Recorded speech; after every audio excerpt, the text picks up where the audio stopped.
안녕하세요, 트루먼입니다. 최근에 평단의 극찬을 받고 있는 영화 한 편을 보고 왔습니다. 바로 독일의 거장 빔 벤더스 감독이 연출한 일본 영화 퍼펙트 데이즈인데요. 이 영화의 주인공은 일본의 국민 배우, 우리에게는 영화 쉘리 댄스의 주인공으로도 잘 알려진 야쿠쇼 코지가 맡았고, 작년에 이 작품으로 칸 영화제 나무주연상을 수상해서 화제가 됐습니다. 이 배우의 명연기와 함께 이 영화가 전달하고자 하는 메시지도 정말 인상 깊었는데요. 특히 반복적인 일상에 지쳐가고 있는 분들이라면 오늘 리뷰를 끝까지 봐주시기 바랍니다. 그럼 바로 시작하겠습니다. 주인공 히라야마는 도쿄의 공중 화장실을 청소하는 청소부입니다. 홀로 사는 이 남자의 일상은 매일매일 똑같이 정해진 루틴으로 흘러가는데요. 아침에 이웃집 할머니가 빗자루질을 하는 소리에 눈을 뜨고 양치와 면도를 하고 화분에 물을 주고 집 앞에 있는 자판기에서 캔커피를 하나 마신 다음 오래된 카세트 테이프로 음악을 들으며 출근을 합니다. 숙련된 장인처럼 청소를 하는 히라야마. 사람들이 알아주지도 않고 심지어는 차별적인 시선을 보내기도 하지만 그는 묵묵히 최선을 다해 청소를 하죠. 반면 그의 동료 직원인 타카시는 오늘도 지각을 했습니다.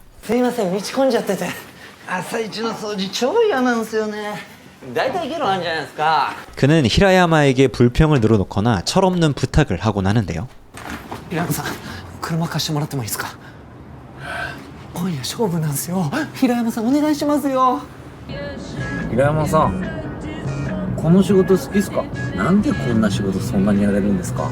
화장실 청소 따위는 의미 없는 짓이라고 여기는 그와는 달리 히라야마는 이 일에 진심으로 임하고 있습니다. 그렇게 퇴근을 하고 나면 늘 가는 목욕탕에서 목욕을 하고 똑같은 식당에서 술을 마시고 똑같이 책을 읽다가 잠에 듭니다. 꿈인지 아닌지 알 수 없는 잔상들이 지나가고 찾아온 다음날, 마치 반복 재생을 하는 것처럼 히라야마의 하루는 어제와 똑같이 흘러가는데요. 그런 그에겐 독특한 취미가 하나 있습니다. 신사가 있는 공원 벤치에 앉아서 나뭇잎 사이로 반짝이는 햇살을 매일 한 장씩 필름 카메라로 찍는 거죠. 그리고 쉬는 날이 되면 그중 마음에 드는 사진을 골라서 소중히 보관해 놓습니다. 하지만 이런 히라야마의 일상에도 예상치 못한 변화가 찾아옵니다. おじさん、どこ行ってたの? 니코? 바로 여동생의 딸인 니코가 가출을 했다며 불쑥 찾아온 것이죠. 그렇게 니코는 히라야마를 따라다니며 그의 단출한 일상을 함께 경험합니다. ママとおじさんって全然似てないね。僕のいる世界はニコのママのいる世界とは違う。私はどっちの世界にいるの? 자신의 부모와는 전혀 다른 삶을 살고 있는 듯한 삼촌 히라야마. 니코는 그의 삶을 동경하는 눈빛으로 바라보는데요. 자신의 세계를 궁금해하는 니코에게 히라야마는 이 한마디를 건네죠. ずっと行ったら海行く? 今度ね。今度っていつ? 今度は今度。今は今。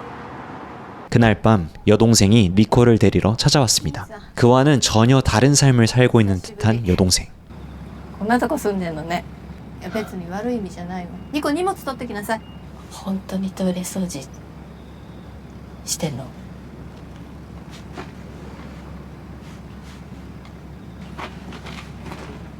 ありがとう。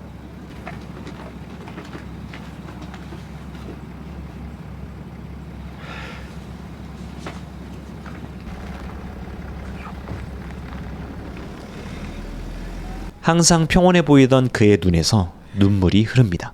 과연 그의 과거엔 어떤 일이 있었던 걸까요? 지금까지 영화의 메인이 되는 줄거리를 소개해드렸는데요. 이 영화의 하이라이트라고 할 수 있는 마지막 장면에 대해 이야기하기 앞서서 이 영화가 가진 독특한 연출 방식과 또 이 영화가 전달하고자 하는 그 메시지에 대해서 좀 더 깊이 들어가 보겠습니다. 우선 이 영화는 대사량이 매우 적습니다. 영화가 시작하고 나서 처음 10분 동안은 정말 단 한마디의 대사가 나오지 않죠. 그래서 대사나 나레이션으로 관객의 이해를 도와주는 다른 영화들에 비해서는 조금 불친절하다라는 느낌을 받으실 수 있는데요. 그 대신 대신에 히라야마의 그 미묘한 표정 또는 도시의 풍경 또는 배경에 깔리는 그 음악들로 주인공의 일상을 세심하게 보여줍니다. 저는 이게 영화가 아니라 다큐멘터리 같다는 느낌도 좀 들더라고요. 근데 제가 조사를 해보니까 이 영화의 초기 기획 단계에서는 이게 장편 영화가 아니라 애초에 다큐멘터리로 기획이 됐었다고 합니다. 더 도쿄 토일렛이라고 도쿄 올림픽을 앞두고 도쿄 시내의 공공 화장실을 세계적인 건축가들과 함께 리노베이션하는 프로젝트가 진행됐었는데 그 과정을 담은 다큐멘터리를 처음에 빈 벤더스 감독에게 의뢰를 했던 거죠. 그런데 벤더스 감독은 이 화장실이라는 소재를 활용한 새로운 이야기를 장편 영화로 만들고 싶다고 역제안을 했고 그래서 이 영화가 탄생하게 된 겁니다. 그 영화 속에 히라야마의 작업복을 자세히 보시면 더 도쿄 토일렛이라고 문구가 새겨져 있는데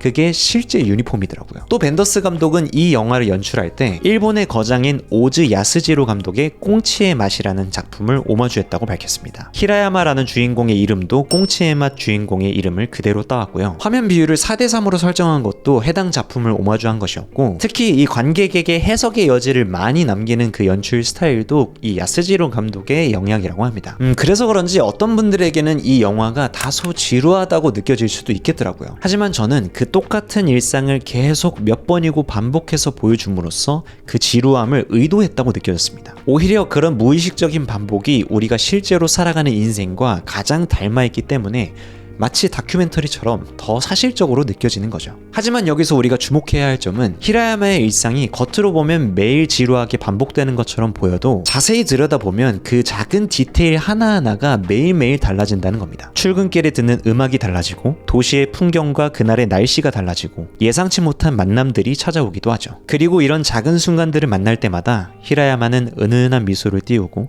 그 순간을 소중하게 만끽한다는 걸 알 수 있습니다. 이 메시지를 아주 함축적으로 보여주는 게 바로 나뭇잎 사이로 반짝이는 햇살, 일본말로 코모레비입니다. 얼핏 보면 차이가 없어 보여도 그 나뭇잎의 흔들림과 햇살의 흩어짐이 만들어내는 아름다움은 그 찰나, 그 순간에만 존재한다는 뜻이죠. 이 코모레비는 히라야마의 꿈속에서 잔상으로 매번 등장하기도 하고 또 영화가 다 끝나고 쿠키 영상으로 따로 나올 정도로 이 영화를 관통하는 주제이자 핵심 소재라고 할 수 있습니다. 그러니까 이 영화에서 묘사하는 히라야마라는 인물은 코모레비의 순간들을 필름 한 장 한 장에 담듯이 일상의 작은 순간들을 소중하게 간직하는 그런 사람이라는 겁니다. 그렇기 때문에 함께 사는 가족도 없고 부유하지도 않고 좋은 직업을 가지고 있지 않아도 그 누구보다 충만한 인생을 살 수 있는 거죠. 하지만 우리가 간과하지 말아야 할 것은 이 영화에서 묘사된 히라야마가 모든 인생사를 초월해버린 그런 도인이나 성인이 절대 아니라는 겁니다. 그의 삶에도 슬픔과 짜증과 부정적인 감정들이 요동칠 때가 있다는 걸 후반부의 여러 장면들을 통해서 보여주는데요. 오랫동안 연을 끊었던 여동생을 만나고 감정이 폭발하기도 하고 같이 일하던 타카시가 갑자기 일을 그만둬서 짜증을 내기도 하고 몰래 호감을 가지고 있던 술집 여사장의 전 남편을 마주쳐서 심란해하기도 하죠. 하지만 그럼에도 불구하고 히라야마의 일상은 계속됩니다. 마치 우리의 일상이 그런 것처럼요. 지금부터는 이 영화의 하이라이트라고 할 수 있는 마지막 장면입니다. 여느 때처럼 빗자루 소리에 눈을 뜬 아침, 니나 시몬의 Feeling Good이라는 노래를 들으며 출근을 하는데요. 떠오르는 태양을 향해 나아가면서 히라야마는 웃는지 우는지 알 수 없는 표정을 짓습니다.